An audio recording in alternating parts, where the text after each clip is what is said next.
عصر کا وقت ہے، شبیر ہے، تنہائی ہے، ایک ماں داشت مصیبت میں چلی آئی ہے، دیکھ کر ماں کو یہ شبیر بکا کرنے لگے، اماں میرا یہ بدن دیکھو ہے پارا پارا، جس نے جیسے چاہا اس نے ویسے مارا، جس نے جیسے چاہا اس نے ویسے مارا، اماں میرا یہ بدن دیکھو ہے پارا پارا، جس نے جیسے چاہا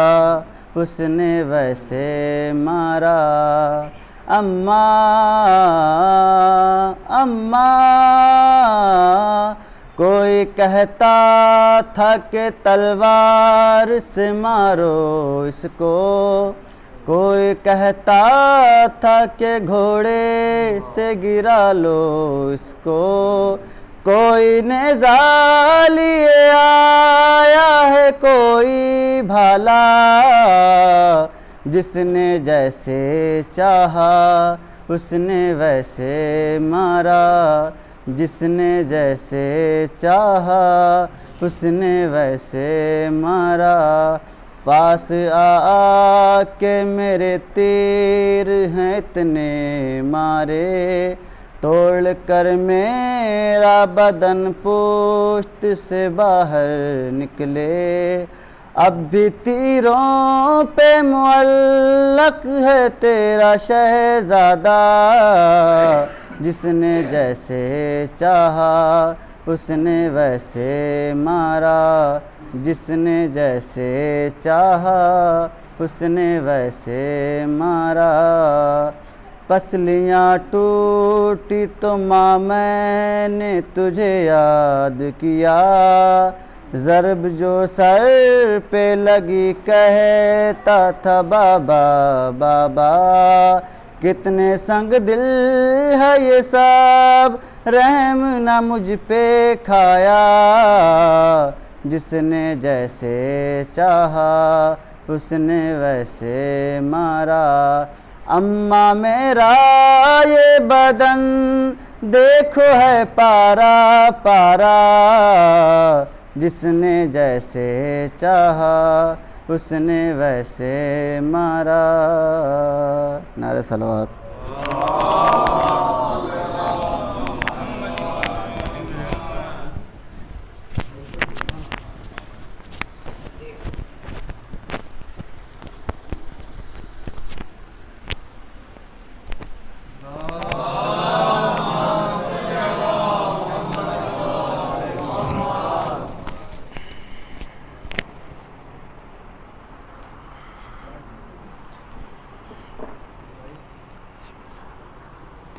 رحم اللہ من قرأ سورۃ الفاتحہ۔ بسم اللہ الرحمن الرحیم۔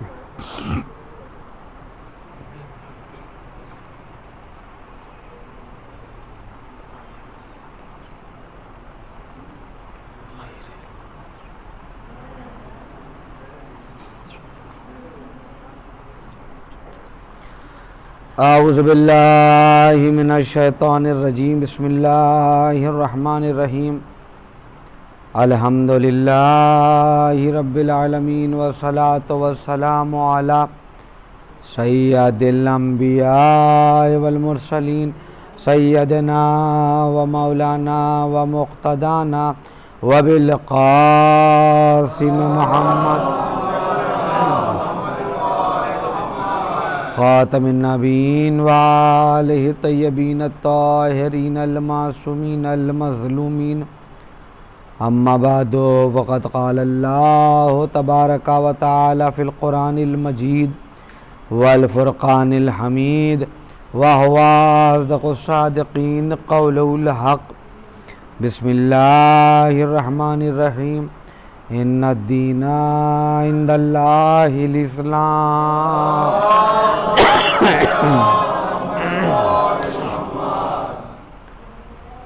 محبان اہل بیت علیہم السلام، اللہ کے نزدیک بس دین اسلام ہے، اور دین اسلام کو کیسے جانا جائے، کیسے سمجھا جائے، اس کو سمجھانے کے لیے اللہ نے انبیاء و مرسلین اور ائمہ کا انتخاب کیا کہ جو بحیثیت ہادی اس دنیا میں تشریف لائے اور انہوں نے ہدایت کی اور ہم کو ہماری زندگی کا مقصد سمجھایا۔ انہوں نے یہ بھی بتایا کہ تمہاری دنیا کیسے بن سکتی ہے، اور یہ بھی سمجھایا کہ اس دنیا کے ذریعے تمہاری آخرت کی تعمیر کیسے ہو سکتی ہے۔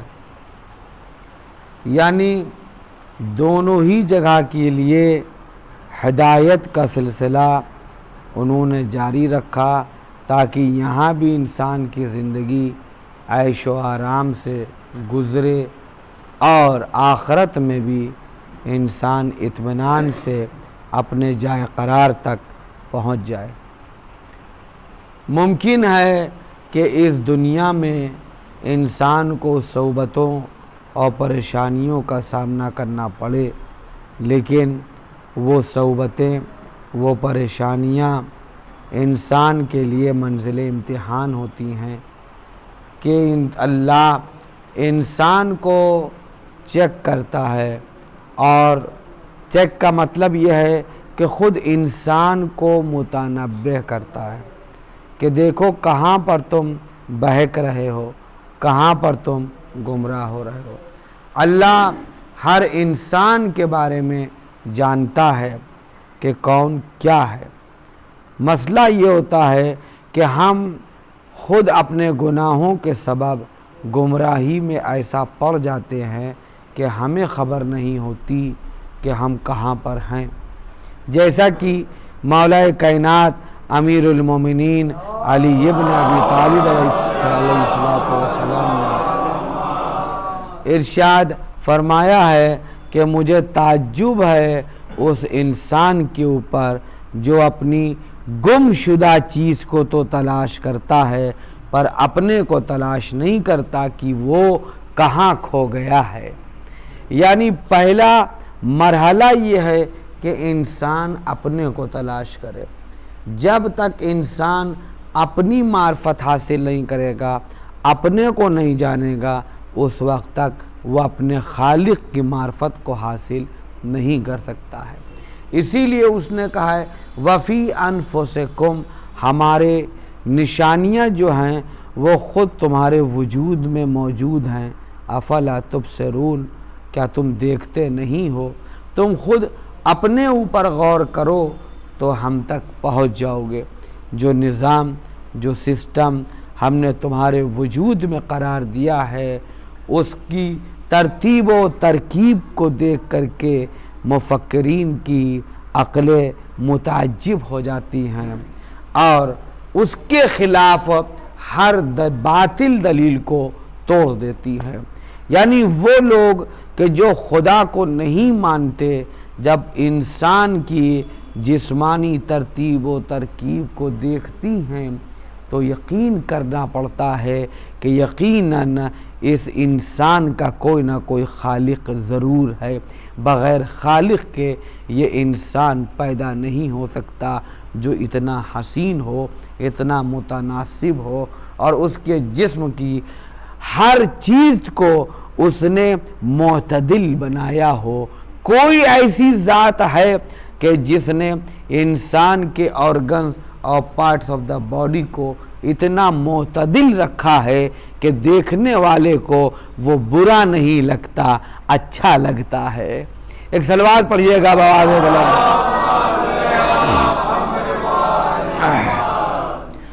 وہ خالق کے جس کی نشانیاں یہاں پر موجود ہیں، اس کے باوجود بھی بہتیرے لوگ ایسے ہیں جو آخرت پر یقین نہیں رکھتے۔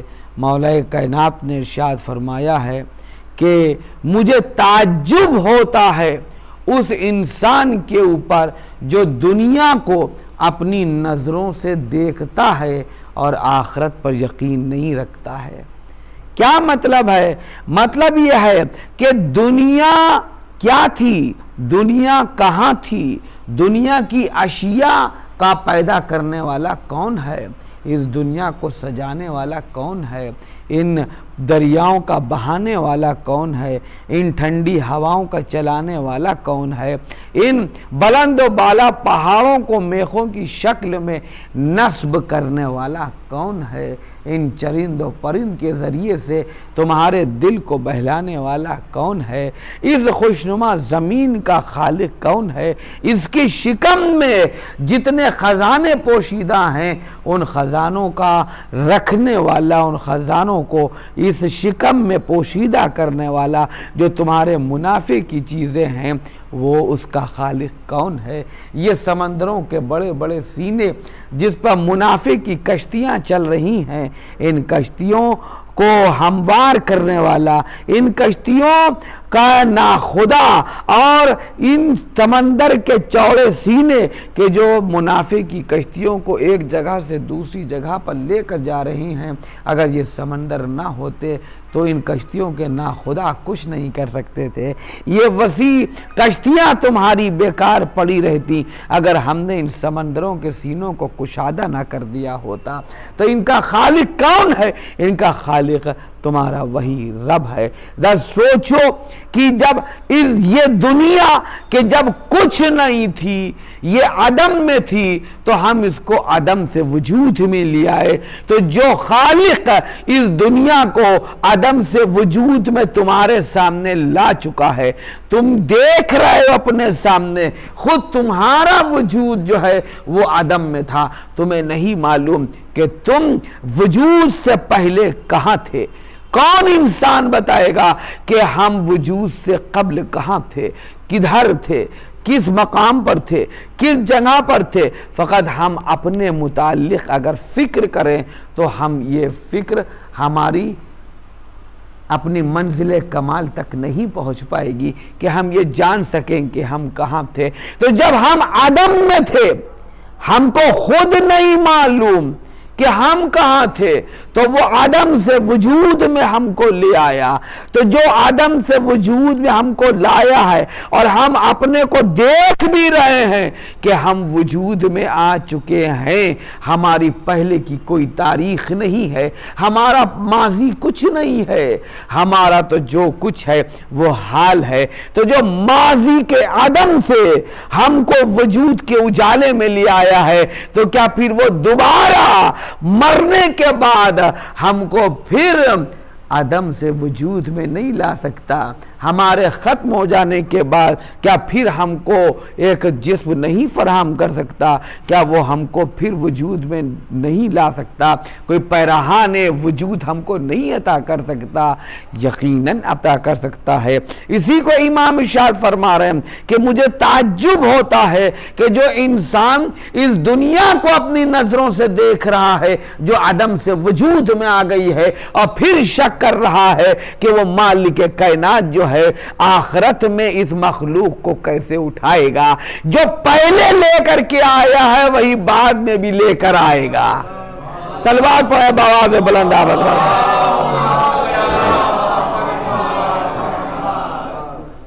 عزیزان محترم، ذرا دیکھیے تو کہ اس نے اسی دنیا میں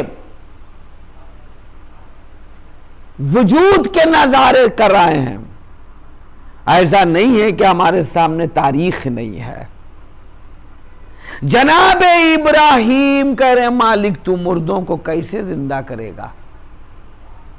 اے ابراہیم 4 پرندوں کو ذبح کرو، ان کے قیمہ کرو، ان کے گوشت کو ملا دو اور اس کو پہاڑوں پر رکھاؤ، ان کے چوچوں کو پکڑو اور پھر آواز دو۔ جناب ابراہیم نے وہی کیا۔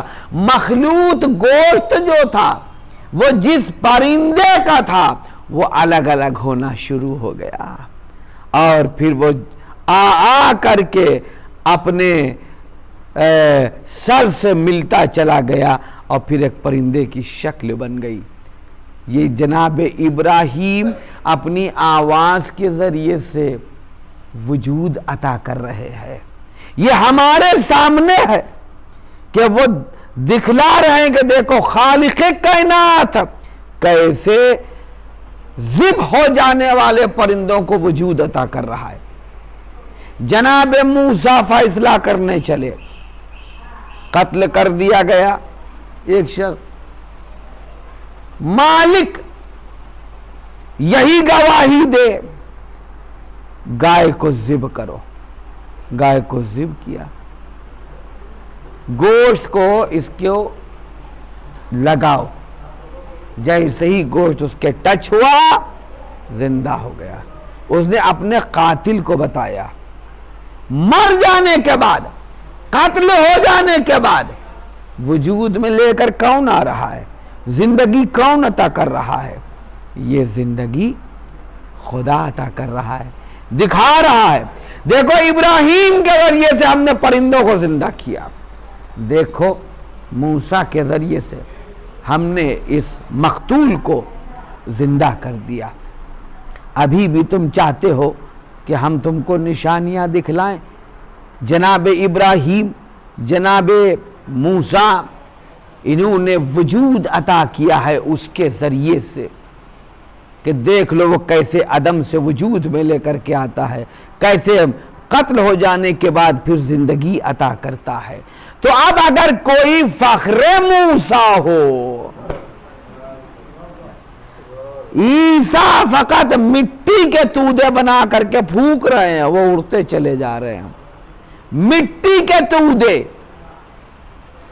اڑتے چلے جا رہے ہیں.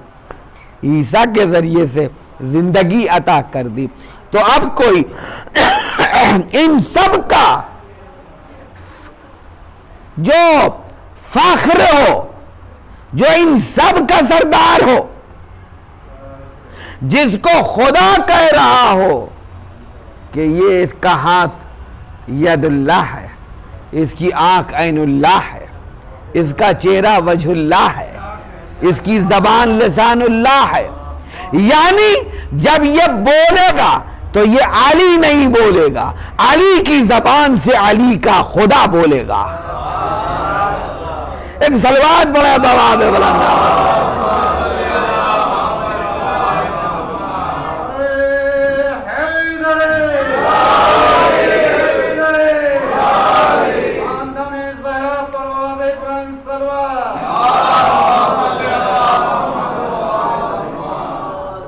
یہ ہاتھ ید اللہ ہے, اللہ کا ہاتھ ہے.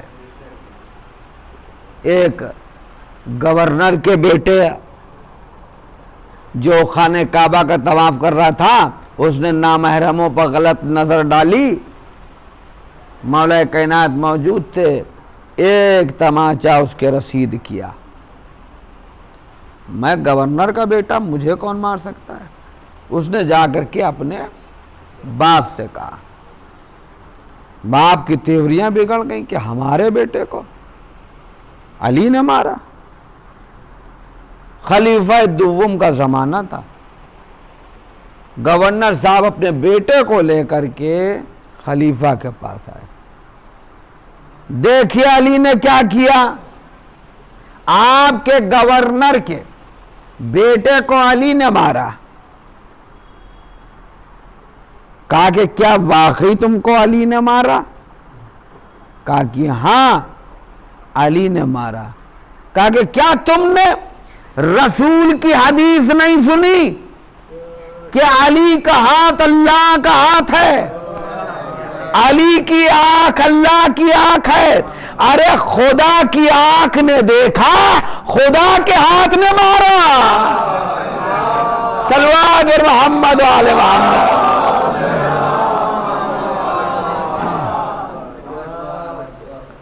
یہ علی نے نہیں مارا ہے, خدا نے مارا ہے.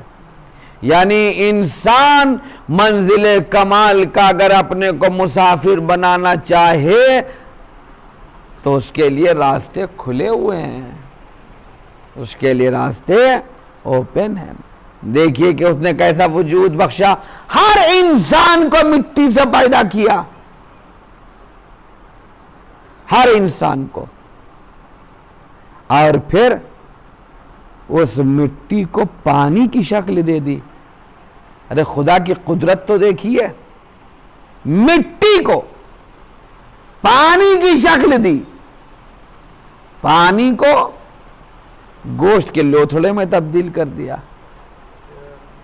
گوشت کے لوتھڑے کو ہڈیوں میں بدلا, ہڈیوں کے اوپر خوبصورت کھال چڑھائی. بنا کس سے رہا ہے؟ مٹی سے. اور تبدیلیاں کتنی آ رہی ہیں؟ چینجز. یعنی انسان کی خلقت کے پروسیس میں کتنے چینجز آ رہے ہیں؟ مٹی, پانی, گوشت, ہڈی, اتنے چینجز سے گزر رہا ہے انسان. یہ گزارنے والا کون ہے؟ یہ خالق ہے کہ جو اتنی تبدیلیوں کے بعد انسان کو ایک خوبصورت شکل و صورت عطا کر رہا ہے. اور پھر چونکہ مٹی سے خلقت ہے تو جتنی بھی چیزیں اس نے اس کے وجود کی بقا کے لیے قرار دی, جو جسم کے لیے ضروری ہے, وہ سب مٹی میں پیدا ہوتی ہیں. جتنی بھی ویجیٹیبلز ہیں, جتنی بھی چیزیں ہیں جن کو آپ تناول کر رہے ہیں, کہاں پیدا ہو رہی ہیں؟ مٹی سے. مٹی کا انسان مٹی سے پیدا کر رہا ہے تمام چیزیں. وہ خالق ہے تو وہ یہ جانتا ہے کہ اس کا جسم کن چیزوں کو قبول کرے گا, کن چیزوں کو قبول نہیں کرے گا, کیونکہ وہ جانتا ہے. تو ساری چیزیں اس نے مٹی سے پیدا کی.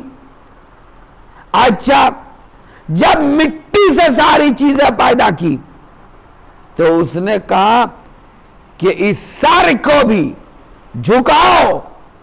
کہاں جھکاؤ؟ مٹی پر رکھو. یہ مٹی کیا ہے؟ اب جب سر جھکا, کہا کہ یہی تو خاک ساری ہے.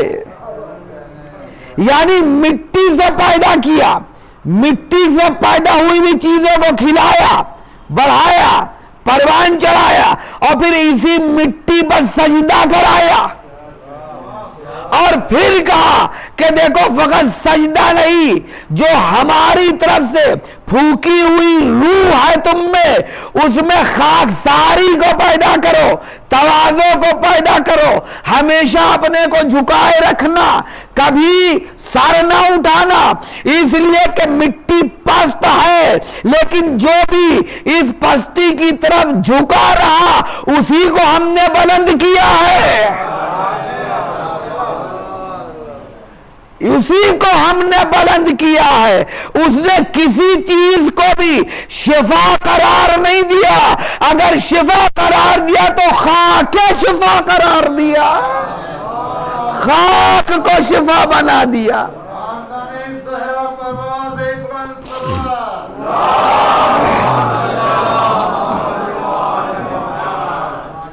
اس نے خاک کو شفا بنایا.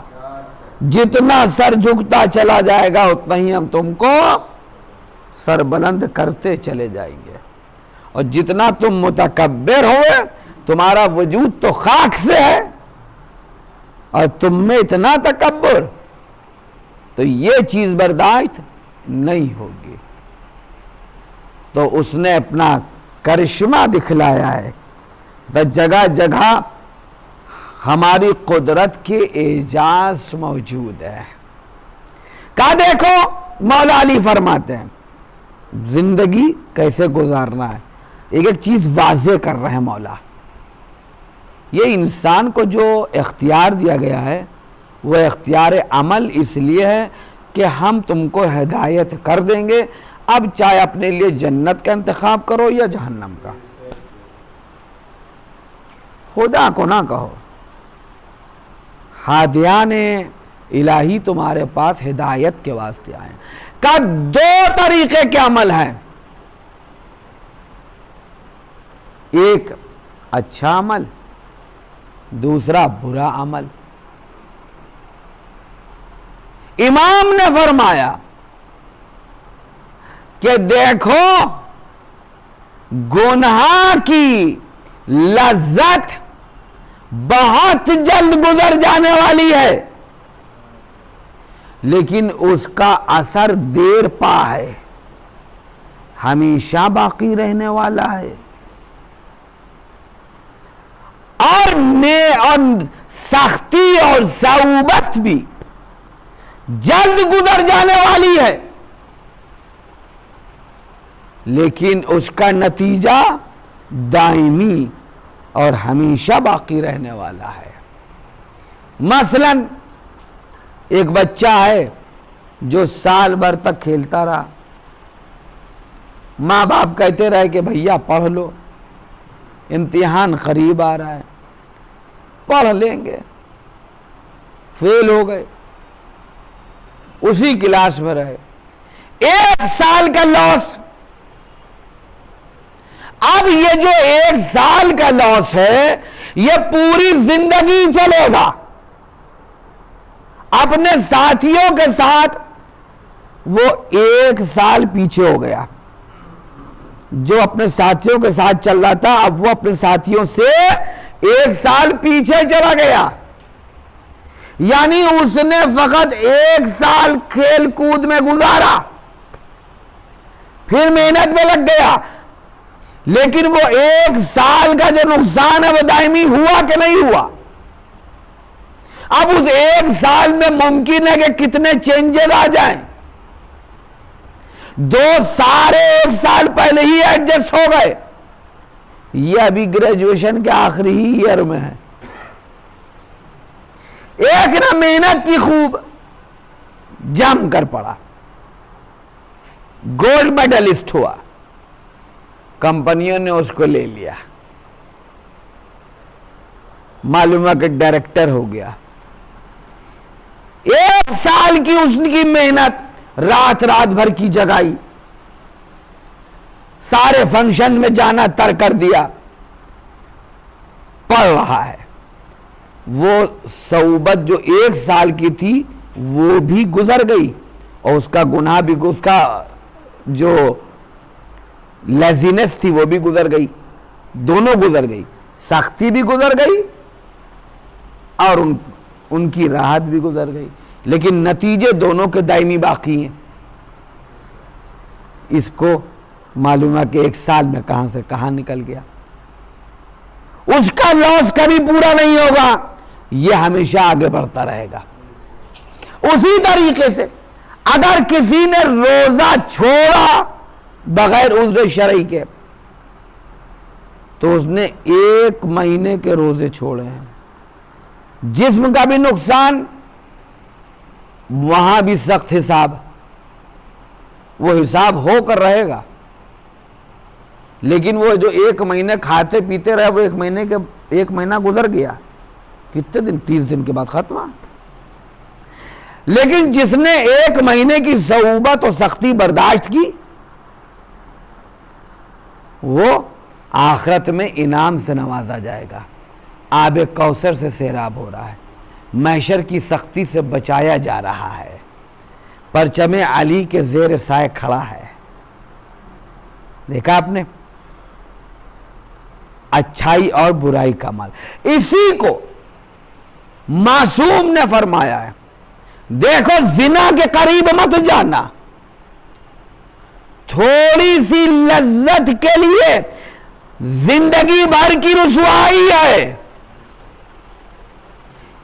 تھوڑی دیر بس لذت تھوڑی دیر کی ہے، 10 منٹ 15 منٹ، رسوائی تا حیات ہے، اور زندگی گزرنے کے بعد بھی چلے گا اس دنیا سے، جب بھی یاد کیے جا رہے ہیں تو برائی سے یاد کیے جا رہے ہیں، یہاں برائی اور آخرت میں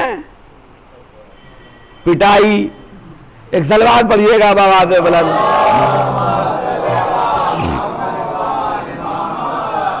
دونوں رنگا ذلیل رسوا ہو گئے، ہے نا؟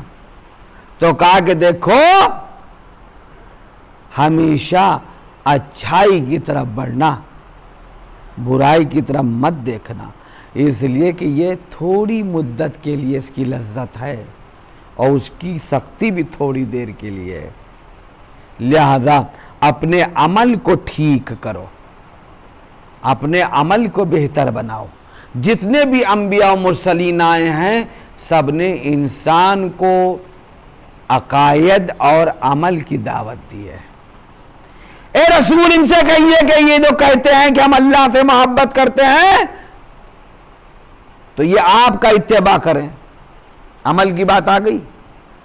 محبت کا کوڑا دعویٰ قابل قبول نہیں ہے، منزل عمل میں آؤ، منزل عمل میں۔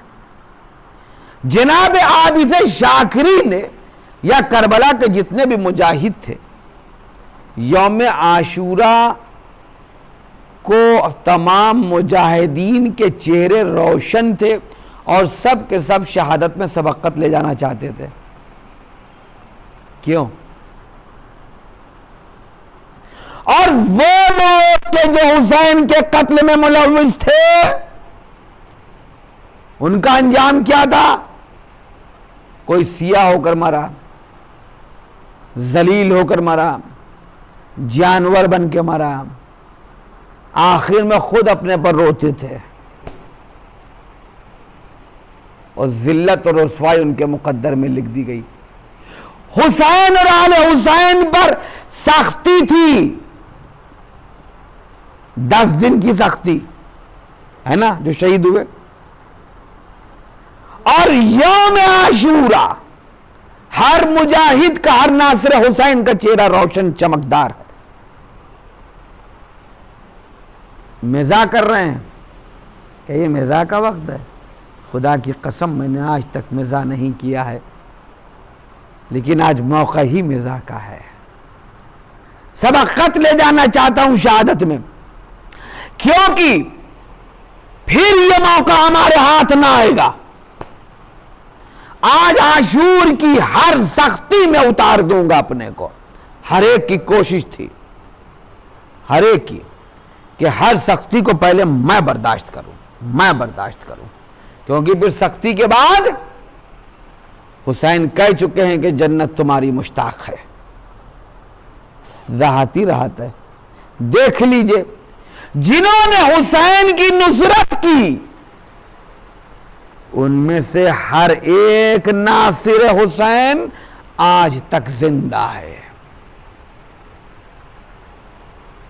کتابوں میں درج ہے، زیارتیں موجود ہے، صبح و شام کائنات کی مخلوق ان پر سلام کر رہی ہے، زندہ ہے سب کے سب۔ لوگ ان کے قدموں میں جانا اپنا مقدر سمجھ رہے ہیں کہ ہم کسی طرح ان کے قدموں تک پہنچ جائیں۔ زندگی کی تمنا رہتی ہے ہر محب کے کہ ہم کربلا چلے جائیں، ہم نجف چلے جائیں، ہم شام بی بی زینب کے روضے پر چلے جائیں۔ کون ہے یہ وہ لوگ ہیں جنہوں نے سختیوں کو برداشت کیا۔ ان کی سختیاں اب ہمیشہ کے لیے نہیں ہیں۔ وہ سب کے سب جنہوں نے سختیاں برداشت کی تھیں کوئی کائنات کا شہنشاہ ہے، اور جو غلام تھے وہ بھی آقا بن گئے ہیں۔ آج جو حسین کے غلام ہیں، جو سید سجاد کے غلام ہیں، جان، ہم ان کو بھی جان نہیں کہتے، ہم ان کو بھی آقا کہہ کر کے پکارتے ہیں، جنہوں نے خدا کے نمائندے کو سامنے اپنے کو سرنڈر کر دیا، ان کی خدمت میں اپنی جان کو قربان کر دیا، وہ تمام غلام آقا ہو گئے۔ اور جو آقا تھے اپنے کو کہلواتے تھے، جو امیر المومنین اپنے کو کہلواتے تھے، وہ عیش و آرام سے شراب پی رہے تھے، جوا کھیل رہے تھے، ان کا وہ عیش و آرام باقی ہے؟ نہیں باقی عیش و آرام، ختم ہو گیا۔ کہاں ہے اب وہ؟ اسفل السافلین میں ہے۔ شمر کہاں ہے؟ جہنم کے سب سے نچلے طبقے میں ایک آگ کا صندوق ہے، اس صندوق میں شمر بند ہے۔ اسفل السافلین آگ کی وادی ہے، اس آگ کی وادی کے سب سے نچلے طبقے میں صندوق ہے جو آگ سے بھرا ہوا ہے، جس میں شمر جل رہا ہے۔ وقتی طور کے اوپر پانی پی رہا تھا، آل حسین پر مسکرا رہا تھا۔ آج کہاں ہے؟ ہمیشہ کا عذاب اس کے مقدر میں لکھ دیا گیا۔ اسی کو امام علی فرما رہے ہیں، ارے کیسے ہو تم لوگ کہ جو تھوڑی دیر کی راحت اور لذت کے لیے دائمی مصیبت اور دائمی عذاب کو خرید لیتے ہو۔ اگر یہ علی جیسے ہادی نہ ہوتے تو ہماری ہدایت کرنے والا کون ہوتا؟ امام ارشاد فرماتے ہیں، مولا کائنات امیر المومنین علی ابن ابی طالب علیہ السلام،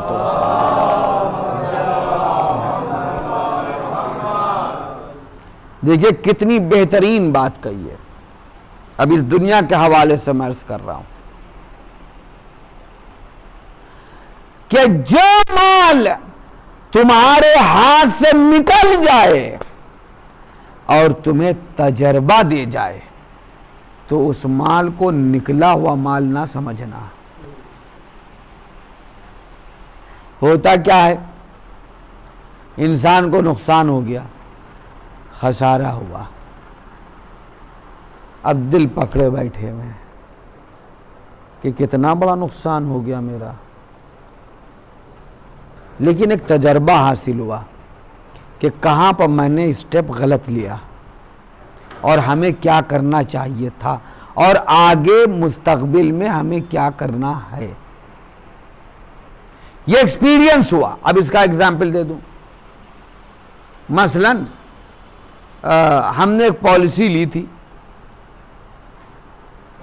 تو جب میں نے پالیسی لی تو ان کے ایجنٹ نے مجھے خوب سرسبز و شاداب باغ دکھلائے۔ یہ میں حقیقی اپنا ہی میٹر بتا رہا ہوں، سرسبز و شاداب باغ دکھلائے۔ آپ کو جو ہے وہ 10 سال دینا ہے، پریمیم 20,000 روپے، اور 3 سال کے بعد آپ جو ہے اگر چاہیں تو آپ واپس لے سکتے ہیں، آپ کو انٹرسٹ بھی مل جائے گا، اور 10 سال تک اگر آپ رک گئے تو آپ کو پہلی قسط جو ملے گی 10 سال کے بعد 11ویں سال وہ آپ کو 50,000 کی ملے گی، پھر دوسرے سال آپ کو 1 لاکھ کی ملے گی، پھر تیسرے سال آپ کو 1.5 لاکھ کی ملے گی، پھر چوتھے سال آپ کو 2 لاکھ کی ملے گی۔ اب میں سوچ رہا ہوں کہ ادھر میرا اماؤنٹ بڑھ رہا ہے اور ادھر میری عمر بڑھ رہی ہے، تو اس کا مطلب معاملہ میچ کر رہا ہے، اور اس کے بعد جب 10 سال گزر جائیں گے تو یہی اماؤنٹ جسٹ ڈبل ہوگا، 50 کی جگہ 1 ملے گا، 1 لاکھ کی جگہ 2 لاکھ ملیں گے، اور 2 کی جگہ آپ کو 4 ملیں گے۔ میں بڑا خوش کہ ایسی پالیسی تو میں نے دیکھی ہی نہیں۔ اور اس کے بعد 20 سال جب گزر جائیں گے پھر آپ کو جتنا آپ نے دیا تھا سارا کا سارا پیسہ آپ کو مل جائے گا۔ اب عقل کے دروازے میرے بند ہو گئے، ارے بھیا 20 سال تک زندہ بھی رہیں گے، 40 کی میری عمر ہو گئی جب میں پالیسی لے رہا تھا، تو 60 تو یوں ہی ہو گئے۔ اب 60 سال تک، پہلے میں 50 سال تک پریمیم ادا کروں، پھر مجھ کو ملنا شروع ہوگا تو میری عمر ہو جائے گی 70 سال کی۔ اب میں تو یہاں پر یہ سوچ رہا ہوں کہ گویا مجھے مرنا ہی نہیں ہے، جیسے بھول گیا۔ ارے بھائی 70 سال کی سن میں آدمی بس خدا حافظ کہنے کو تیار ہوتا ہے۔ یہاں ہم سرسبز و شاداب باغوں میں چلے گئے کہ اتنا اماؤنٹ ہم کو ملے گا، وہ صاحب میں نے کہا کہ اوکے، اس سے اچھی پالیسی کیا ہوگی؟ اب صاحب 1 سال پریمیم دیا 20,000، پھر دوسرے سال دیا 20,000۔ جب دوسرے سال میں نے دے دیا جمع کر دیا، اور تیسرا سال آیا دینے کا، تو میں نے کہا لاؤ بھائی مینیجر سے پوچھوں کہ اب اس وقت میرا اماؤنٹ کہاں پر پہنچ گیا ہے۔ انہوں نے پینشن بتائی تھی کہ پینشن آپ کو ملے گی، تو کہنے لگے نہیں حضور وہ آپ غلط آپ سمجھ رہے ہیں، آپ جب 60 سال کے ہو جائیں گے تو آپ کو 5,000 روپے ملنا شروع ہوں گے۔ 10 سال میں 20 ہزار روپے دوں گا تو کتنے دوں گا؟ 10 سال یعنی 2 لاکھ روپے ہو جائیں گے، اور پھر آپ کو 60 سال کی عمر میں 5,000 ملیں گے۔ ارے اس وقت 5,000 کی قیمت تو کتنی ہوگی؟ 50 روپے کے برابر ہو جائے گی۔ 5,000! اب تو میرے پاس کسی زمین نکل گئی جہاں 50,000 کی بات ہو رہی تھی وہاں 5,000 ہو گئی۔ 5,000! میں نے کہا بھائی انہوں نے تو ہم کو یہ سمجھایا، تو غلط آپ نے سمجھا۔ بس عزیزان محترم، اب دیکھیے میرا پیسہ چلا گیا، 40,000 روپے کا میرا نقصان ہوا، مگر پھر میری عقل کے دریچے کھلے کہ یہ جو نقصان ہوا یہ میری وجہ سے ہوا۔ مجھے اپنی زندگی میں کوئی بھی سگنیچر بغیر ڈاکومنٹ پڑھے ہوئے نہیں کرنی چاہیے، اور کوئی بھی سودا بغیر 6 لوگوں کے مشورے کیے ہوئے نہیں کرنا چاہیے۔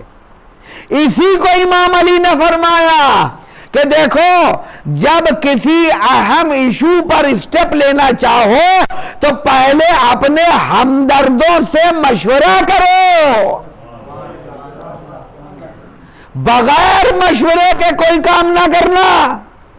یہ میرا مولا پہلے ہی کہہ چکا، بغیر مشورے کے کوئی اسٹیپ نہ لینا۔ میں نے بغیر مشورے کے لے لیا، بغیر ڈاکومنٹ پڑھے لے لیا، لیکن عقل کے دریچے کھول گئے کہ نہیں، سگنیچر آنکھ بند کر کے نہیں ہوتی، پہلے ڈاکومنٹ کو پڑھا جانا چاہیے، پھر اس پر ڈسکس ہونا چاہیے، پھر انالیسس ہونا چاہیے ہے۔ عزیزان محترم، یہ بات ٹھوکر کھا کر کے ہم سمجھ پائے، اگر ہم کو اپنے مولا علی کے جملے کی معرفت ہوتی تو ہم پہلے ہی سمجھ گئے ہوتے، جب مولا نے کہا تھا کہ کسی بھی اہم ایشو پر اسٹیپ لینے سے پہلے اپنے ہمدردوں سے مشورہ کر لیا کرو۔ ایک صلوات پڑھیں بآواز بلند۔ فرمایا آپ نے، میں آپ سے بتا نہیں سکتا کہ جو آل رسول کے اسٹیٹمنٹ ہیں، سینگس ہیں، اقوال ہیں، یقین جانیے وہ اقوال تھیسس کا کنکلیوژن ہے۔ بڑے بڑے مفکر جو ریسرچ کرنے کے بعد جب نتیجے پر پہنچتے ہیں تو اس نتیجے کو تھیوری کہتے ہیں، لیکن وہ اس بات کا دعویٰ نہیں کرتے کہ میری یہ تھیوری آگے باطل نہ ہوگی یا کوئی اسے کنڈیم نہ کر پائے گا۔ خدا کی قسم، ہمارے ائمہ جب کوئی جملہ بولتے ہیں تو اس پر وہ ریسرچ نہیں کرتے، بلکہ ان کا ہر جملہ موتی کی طرح تراشا ہوا ہوتا ہے۔ وہ ریسرچ نہیں کرتے، وہ میٹر کو پھیلاتے نہیں ہیں، وہ فقط نتیجہ اور تھیوری دیتے ہیں، اور ایسی تھیوری دیتے ہیں کہ پھر کائنات میں چاہے کتنے ہی زمانے گزر جائیں، لیکن جو تھیوری دے دی ہے کسی میں اتنی مجال نہیں کہ اسے کاٹ دے۔ جو میرے معصوم نے کہہ دیا اس کو کوئی باطل کرنے والا نہیں ملا آج تک کہ یہ کہہ دے کہ یہ امام کی تھیوری جو ہے وہ باطل ہو جاتی ہے۔ یہ ہمارے ائمہ کا معیار، عزیزان محترم جو اقوال ائمہ ہیں ان کو پڑھا کیجئے، وہ بہت بڑی اور بہت قیمتی چیزیں ہیں، وہ فقط ایک اسٹیٹمنٹ نہیں ہے، بہت ہی زندگی کو سنوار دینے والی، آخرت کو بنا دینے والی چیزیں ہیں۔ آپ اگر مفکرین کے اور تھنکرز کی باتوں کو دیکھیں گے تو حیرت میں پڑ جائیں گے کہ اتنی ریسرچ کرنے کے بعد ہی یہاں تک پہنچ رہے ہیں۔ اور میرا مولا جو ہے وہ بہت سال پہلے سب کچھ کہہ گیا۔ اگر سوچ لیجئے کہ جو چلتے ہوئے یہ کہہ دے کہ جب وہ آبشاروں کو دیکھے، پانی کے آبشاروں کو، اور وہ کہہ دے کہ اگر میں چاہوں تو اس پانی کے فورس سے پوری دنیا کو روشن کر دوں۔ آج پوری دنیا اسی پانی سے روشن ہے،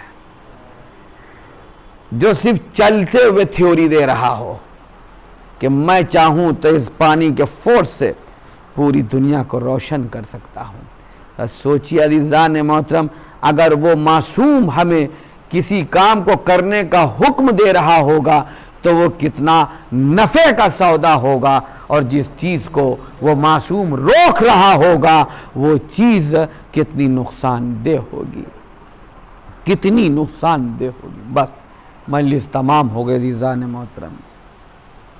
آج محرم کی 4 تاریخ ہے، اور آج کے دن ہم جناب حر کا مصائب پڑھتے ہیں، جناب حر ابن یزید ریاحی۔ کون حر؟ کہ جنہوں نے حسین کا راستہ روکا تھا۔ یقین جانیے کہ حر کے دل میں محبت حسین کی رمق تھی۔ لوگ کہتے ہیں کہ حسین کا راستہ حر نے روکا، نہ، حر میں اتنی ہمت ہی نہیں تھی کہ جو حسین کا راستہ روک لیتے۔ ارے عباس جیسی شخصیت ساتھ میں ہو، بنی ہاشم کے بہادر جوان ساتھ میں ہو، اور خود حسین ابن علی کی طاقت کو کیا سمجھتے ہیں؟ حیدر کرار کے بیٹے کا نام حسین ہے، امام وقت ہے حسین۔ حر کی اتنی مجال ہوگی کہ جو حسین کا مقابلہ کر سکے، حسین کو روک سکے۔ حکم ملا تھا حر کا کہ حسین کو روک لینا، لیکن حر میں اتنی ہمت نہیں تھی، بلکہ جدھر جدھر حسین جا رہے تھے حر ساتھ ساتھ فقط چل رہا تھا۔ جب حسین کربلا پہنچے تو حر نے کہا تھا کہ اگر مناسب سمجھیے تو یہیں پر رک جائیے۔ حسین نے وہیں پر پڑاؤ ڈالا، جبکہ حسین جانتے تھے کہ یہی ہمارا مقتل ہے، یہیں ہمیں ٹھہرنا ہے۔ لیکن حر کی پوری گفتگو کو اگر آپ شہدائے کربلا میں پڑھیں گے جو مولانا علی نقی صاحب نے لکھی ہے، تو آپ دیکھیں گے کہ حر جیسے سر جھکائے ہوئے حسین کے ساتھ ساتھ چل رہا ہے، اور پوری اس کی کوشش تھی کہ حسین سے جنگ نہ ہونے پائے، کسی بھی طریقے سے کوئی ایسا راستہ نکل آئے کہ جس سے یہ جنگ نہ ہو، اور ہم جنگ میں حسین کے خلاف نہ ہو، کیونکہ حر ایک بڑے دستے کے سردار کا نام ہے۔ شب عاشور حر کو اس بات کا یقین ہو گیا تھا کہ ہاں اب مصالحت کا کوئی راستہ نکل آئے گا۔ امام حسین علیہ السلام نے پسر سعد سے کہا تھا کہ آؤ ہم گفتگو کر لیں۔ ایک بات کو یاد رکھیے گا ہمیشہ، ہمارے ائمہ نے کبھی تلوار پہلے نہیں نکالی ہے، ہمیشہ ڈیفنس میں نکالی ہے، اور ٹیبل ٹاک کی بات کیا ہے، چاہے وہ امیر المومنین علی ابن ابی طالب علیہ السلام ہو یا حسین ابن علی۔ حسین ابن علی کی طرف سے حملہ نہیں ہوا ہے، حملہ ادھر ہی سے ہوا ہے۔ شب عاشور حسین نے پسر سعد کو بلوایا الگ جگہ پر، کیا ہم لوگ بات کر لیں؟ تو پسر سعد نے حسین کی گفتگو سننے کے بعد جانتے ہیں کیا کہا؟ کہا کہ ہمارے گھر والے قتل کر دیے جائیں گے، ہم مار دیے جائیں گے۔ حسین نے کہا کہ امام وقت یہ بات کہہ رہا ہے کہ تمہارے گھر والے قتل نہیں کیے جائیں گے، نہ تم مارے جاؤ گے۔ اس نے کہا کہ میرا گھر جلا دیا جائے گا۔ کہا کہ فرزند فاطمہ وعدہ کرتا ہے کہ تمہارا گھر جلایا نہیں جائے گا۔ کہا کہ ہمارا گھر لوٹ لیا جائے گا۔ کہا کہ جتنا تمہارے پاس سرمایہ ہے اس سے زیادہ حسین تم کو دے دے گا، مگر اپنے ہاتھوں کو خون معصوم سے رنگین نہ کرو۔ ذرا بتائیے یہ کتنی مصالحت کی بات ہے۔ امام حسین علیہ السلام ٹیبل ٹاک کر رہے ہیں کہ نہیں کر رہے ہیں کہ جنگ نہ ہونے پائے۔ ارے دنیا کو اگر اسلام سمجھنا ہے تو رسول و آل رسول سے سمجھے، وہ طالبان و قاعدہ سے نہ سمجھے،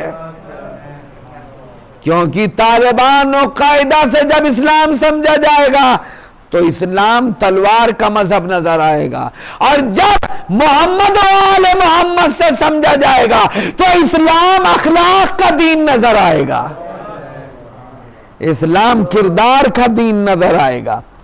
ٹیبل ٹاک کر رہے ہیں لیکن پھر بھی پسر سعد نہیں مانا۔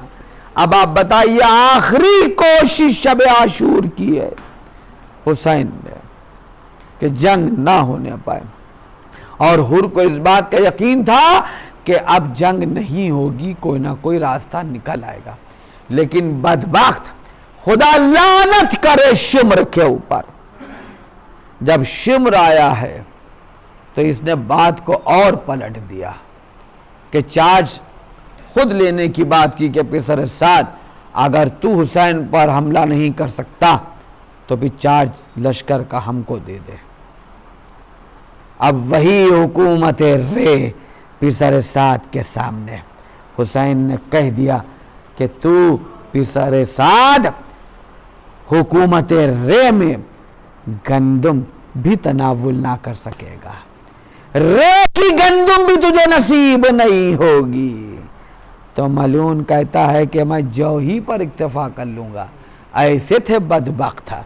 ہاں عزاداروں، جب حر کو یہ یقین ہو گیا کہ اب جنگ ہو کر رہے گی تو روایت کہتی ہے کہ ایک طرف حسین کے خیمے ہیں جہاں ننھے ننھے بچوں کی صدائے الاتش بلند ہو رہی ہے، ہائے پیاس مارے ڈالتی ہے، ہائے پیاس مارے ڈالتی ہے، اور ادھر حر ہیں کہ اپنے خیمے میں چکر لگا رہے ہیں۔ ایک مرتبہ آپ کا خادم آیا، آگر کہتا ہے آقا کھانے کا وقت ہو گیا ہے، کھانا تناول فرما لیجئے۔ حر کہتے ہیں نہیں، ہم کو بھوک نہیں لگی ہے، نصف شب گزر گئی۔ پھر آیا، آقا اب تو نصف شب گزر چکی ہے، اب تو کھانا تناول فرما لیے۔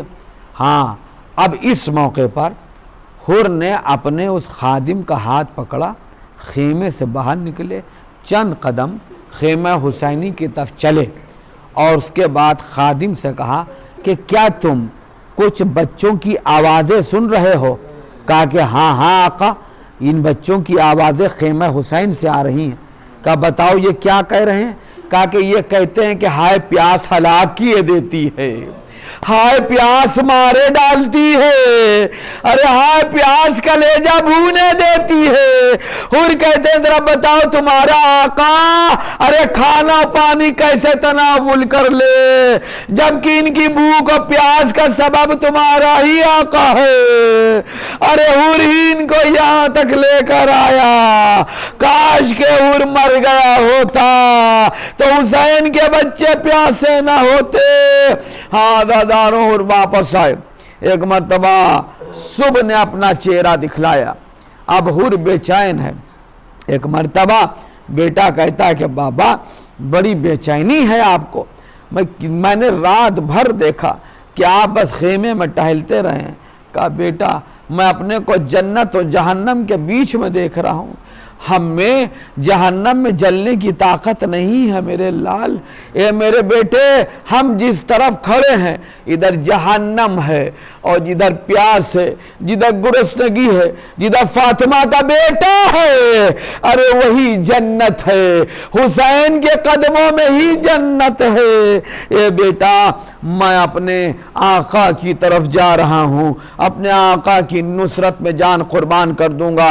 حر نے بھی اپنے بیٹے سے یہ نہیں کہا تھا کہ تم چلو، نہیں، ہر انسان کو اختیار ہے کہ چاہے وہ راہ حق کا انتخاب کرے، چاہے وہ راہ باطل کا انتخاب کرے۔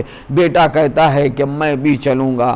ہاں عزاداروں، ایک مرتبہ حر اور حر کا بیٹا اس طرح نکلا کہ جیسے کہ اپنے گھوڑے کو پانی پلانے لیے جا رہے ہیں۔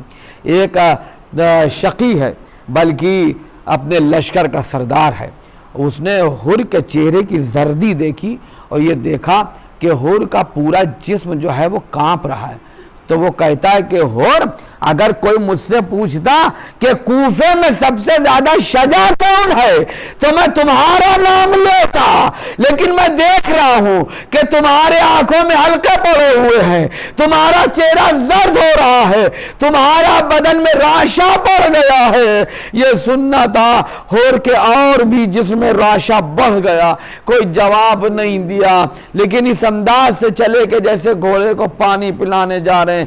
جب کوئی دوری پر نکل گئے تو آپ نے اپنے گھوڑے کو تیز کیا، اور جب خیمہ حسین قریب آنے لگے تو حر اتر گئے گھوڑے سے، اپنے بیٹے سے کہا، بیٹا ہمارے ہاتھوں کو باندھ دو اور ہماری ڈھال کو پلٹ دو ہمارے ہاتھوں پر۔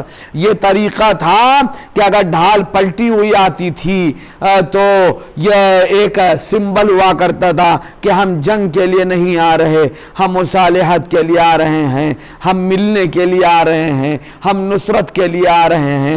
وعدہ بیٹے نے اپنے باپ کے ہاتھ باندھے، ڈھال کو پلٹا کہ بیٹا ہم چاہتے یہ ہیں کہ اپنے آقا حسین کی بارگاہ میں اس طرح جائیں جیسے غلام آقا کی بارگاہ میں جاتا ہے۔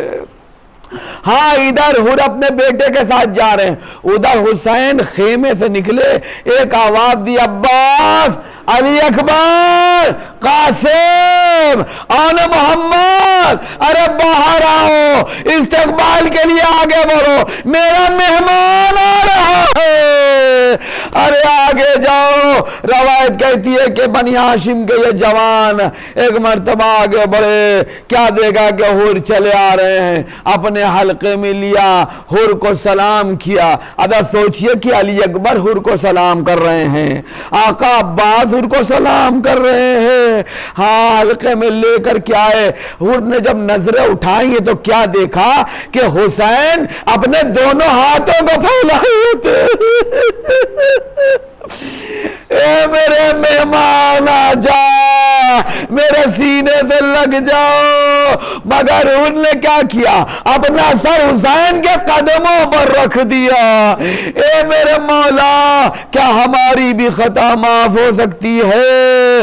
حسین نے بازو تھامے، بلند کیا، اے حر، تیری ماں نے کیا اچھا نام رکھا ہے، ارے تم اس دنیا میں بھی آزاد ہو، آخرت میں بھی آزاد ہو۔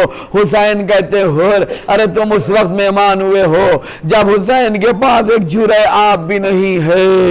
یعنی حسین کی مہمان نوازی دیکھیے کہ ایسے تپتے ہوئے دشت میں بھی حسین کو مہمان نوازی کا خیال کتنا ہے کہ میرا مہمان آیا ہے اور ہم پانی بھی نہیں پوچھ پا رہے، ہم پانی بھی نہیں دے پا رہے۔ اور ادھر حر کہہ رہے ہیں، آقا مجھے اجازت دیجئے، اے میرے آقا مجھے اجازت دیجئے۔ یہاں پر آغا مطہری لکھتے یہ ہیں کہ حسین کہتے تھے حر تھوڑی دیر ٹھہرو تو، تھوڑی دیر میرے پاس بیٹھو تو، کوئی دیر تم سے گفتگو تو کریں، لیکن حر کہتے ہیں کہ نہیں مولا، اب ہم جنت میں ملاقات کریں گے، اب ہم آپ کے آقا کے سامنے، رسول کے سامنے، آپ کے بابا کے سامنے سرخرو ہونا چاہتے ہیں، آقا ہم کو اجازت دے دیجئے۔ جیسی اجازت اجازت ملی، دونوں باپ بیٹے جو تھے وہ میدان میں آ رہے ہیں۔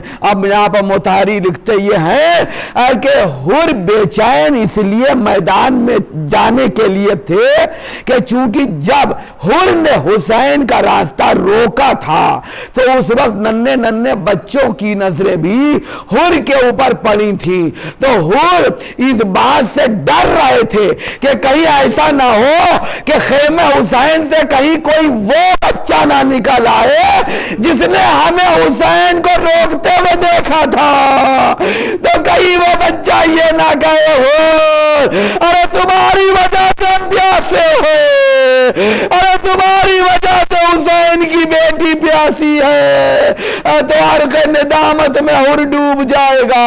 ہاں دار دونوں باپ بیٹے آئے جو جنگ کر رہے ہیں، ایک مرتبہ بیٹا گرا، آواز دی بابا آخری سلام قبول کیجئے۔ آزادار حمید ابن مسلم کہتا یہ ہے کہ حر نے ادھر اپنے گھوڑے کو عرض دی کہ بیٹے تک اپنے کو پہنچائیں، لیکن جب حر پہنچے ہیں تو چادر غبار تھی جو حسین جو حر اور فرزند حر کے مابین حائل تھی۔ حر منتظر ہوئے کہ چادر غبار چھٹے تو ہم اپنے بیٹے تک پہنچے، لیکن جب چادر غبار چھٹی تو جانتے حر نے کیا دیکھا؟